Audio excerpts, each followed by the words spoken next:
Hello and welcome to FS Brew, latest episode of News with Analysis. Very excited to put together a very tight episode for you. We're kicking off with a local news. Marsh UAE have launched their first sort of retail website. It's called coverpro.ae. It's Yeah. specifically for the needs of the small and medium enterprises. It's a very interesting shift from a large broker like Marsh, who have typically focused on commercial, especially when it comes to commercial lines, more on the corporate side, never so much on the direct strategy. So this feels like a new shift, maybe towards a digital first sort of a distribution to tackle a big market like UAE when it comes to SME businesses. I think that there's a target, right? I think 1 million SMEs or something by 2030, which the government had put forward. So anyway, UAE has always been very pro SME focused. It's a This very makes good, sense. yeah, it makes sense. Yeah. So they're clearly shifting from being advisory only brokerage to being digitally available for the customers from a distribution point of view. You Yeah, have any thoughts, Ranjit? I agree with what you said. I think it's obviously makes sense to expand their portfolio, go a little bit to smaller businesses. They've been focused on larger benefits businesses, employee benefits businesses for a Yeah. while now. So it's a bit of a shift downward in that sense. Indeed, indeed. And the TAM generally is huge, so it makes sense to be able to do this. It'll be very interesting to see how they market it. We spoke about it before in a recording this. How do they market it? Typically, when we don't see Marsh advertising and so on. So it'll be good to see how they approach this from a customer engagement point of view. Yeah. Yeah.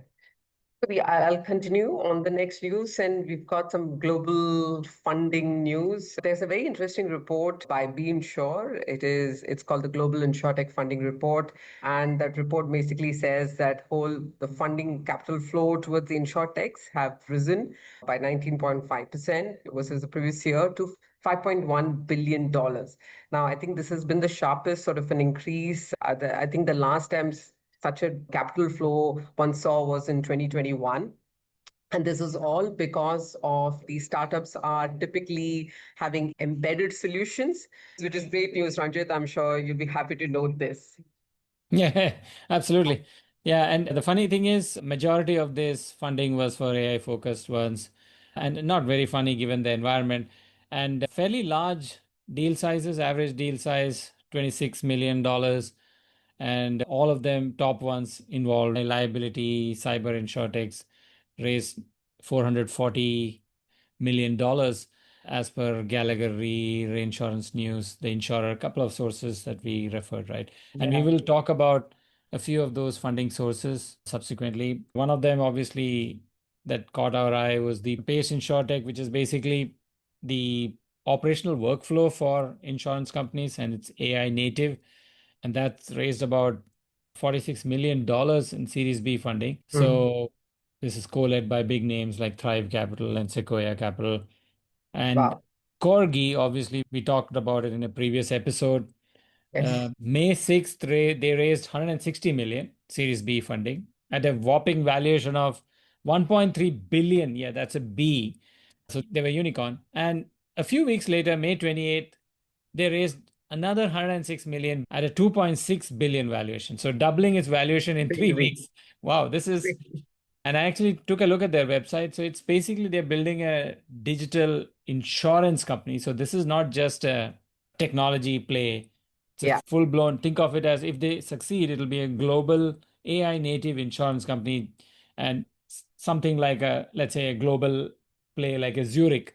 Now, when you think about if your aspiration is to build a Zurich in the next 20 years, you Mm. deserve this kind of funding, right? And Yeah. they're based in San Francisco and right now focused on startups and tech companies. That's how they all start, right? The wedge is very narrow, but then they grow out to do other companies. And I found that they're doing a number of products. It's not just, motor or health or things like that. It's E&O, cyber, general liability, a whole lot of products. And the funny thing is, the CEO is a little bit of a, how should I put it, a tough character to work for in the sense that he sleeps at the office. The office culture is that you're you come to office 7 days. And Gosh. yeah, it's a strange, one could argue this is how startups probably have to be in the earlier years. And it's they seem to be raising a lot of funds because of that. So it's very interesting. Yeah. No, in fact, what caught my attention was the fact that how does one go through this exercise of increasing your valuation by more than double in just in a matter of 3 weeks? And it is purely by you would have convinced the investors that there is an accelerated level of interest in Corgi in those 3 weeks, really strong traction for to have Yeah. revised within these weeks, right? Yeah, for sure. I think they have a very high growth trajectory. They are Mm. growing at a rapid pace. And so if they're able to show increase in customer acquisition, increase in premiums, that demonstrates that they can execute. And it's as simple as that, or as complicated as that, right? Yeah, yeah. No, but Ranjit, Middle East is pitching itself to be like this AI hub and whatnot. So do you think then this could be a space where many insurtechs can explore, can become like a Kurgi, where you and be a full stack AI native digital insurer or insurer itself? Drop the word digital because that's just how you Yeah, are. that's how we operate, right? Yeah, Digital yeah, is how we operate. exactly. Can a small company, or rather, let's put it this way, can a startup insurance company be set up here, which is very AI native? Answer is Mm-hmm. yes, which means probably you will have to think about infusing AI workflows in everything you do and not Mm. having so many people because your AI agents are doing the work, right? And you don't pay to Yeah, an I mean, outside company for core insurance systems, so on and so forth, right? The answer is yeah. yes.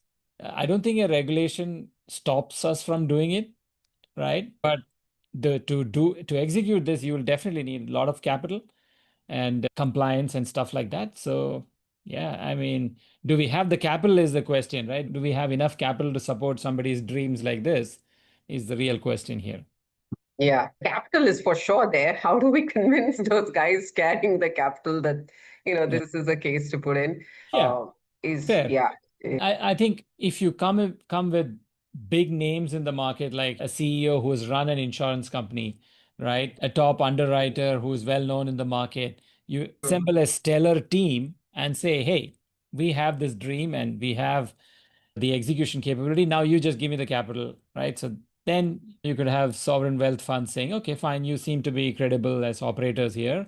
It's not just a 20-year-old who's got a dream of starting an insurance company. I'm not disparaging any 20-year-old. Mostly 20-year-olds are actually changing the world. Mm.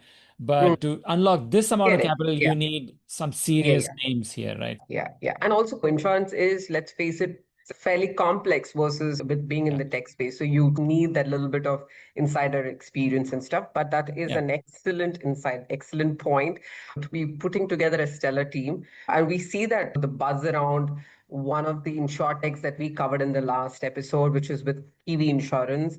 We see the buzz around them and the ability to, get an investor interest straight away without even launching as yet. It's because purely because of the pedigree of the team that they have. So yeah, make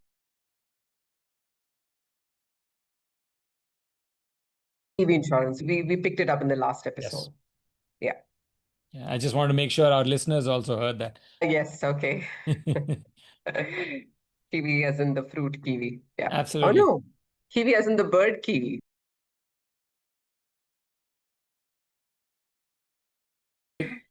And Great. obviously, tying in with your question on can we do it here, I think a number of folks have released the reports on the industry growth rate. And so, this one is a projection for the growth rate for this year, nearly 5% growth rate projected for GCC as a whole, going from 48.5 billion dollars, 62 billion dollars by 2030. So, this is a 5 year period, right? That's a fairly decent CAGR. Non-life is supposed to grow 5.2% Okay. and life slower. As we know in this region, it's more non-life focused. And Saudi Arabia, Kuwait, and UAE are the top countries which are projected to grow over this 5 year period. Excellent. I think we saw another report as well recently from Badri, and then this is obviously from Alpin, all of them showing the numbers to have a positive impact or the market really doing well in some sense. But of course, there is a short-term setback. Okay. Okay, so the next piece of news is our local homegrown major Orient Insurance and Allianz partners have launched a global health plan called Sphera. Interesting name. And it's an international health plan tailored for expats in Dubai and Northern Emirates. So much like what the Sukun guys do with Bupa, right? And this is again ease of use, ease of claims, global coverage, digital features for policy management and claims. Those are the attributes that will appeal to expats.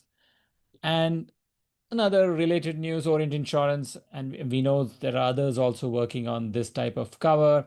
They have added war risk protection, four new war risk solutions: marine war on land, marine cargo war risk, and political violence insurance. So this is gone for personal insurance and personal vehicles and residential units.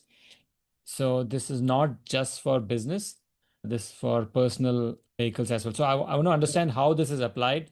Is it additional cover you buy on top of your motor insurance from Orient or home insurance from Orient? Is that work like that?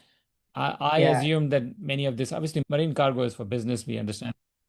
Wondering whether this applies for the personal covers as well, personal motor insurance and so on and so forth. That's the Yeah. part No, to dig into. absolutely. Absolutely. So I think we've seen a couple of, at least we've seen one more other large insurer, which is Sukun, who have come out with a similar sort of a cover. And the journeys typically are is like an add-on cover versus an inbuilt cover. It comes with a certain premium. I suppose residents who particularly are in a certain area, they feel the need to have that cover. They perhaps in a villa and so on, they might want to have this shield perhaps, and then they add on. So it's not built in, and therefore the premium is hiked up and so on, but it's more like an add-on. So it's good in the sense that the customers have the ability to access such a cover, which was not available. Yeah, so now they do have that. But from an insurer point of view, this is the time to consistently promote it, because after a point when the interest sort of tapers when it comes to home and travel and stuff, there is a pickup and drop of it, right? There is a peak and drop.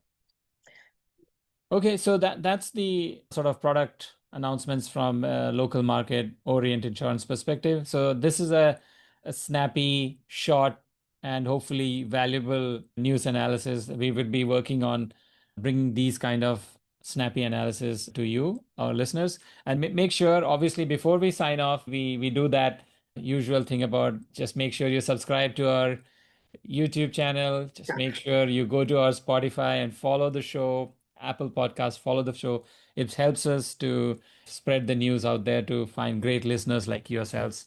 So yeah, that's what it is. Thank you. Thank you very much.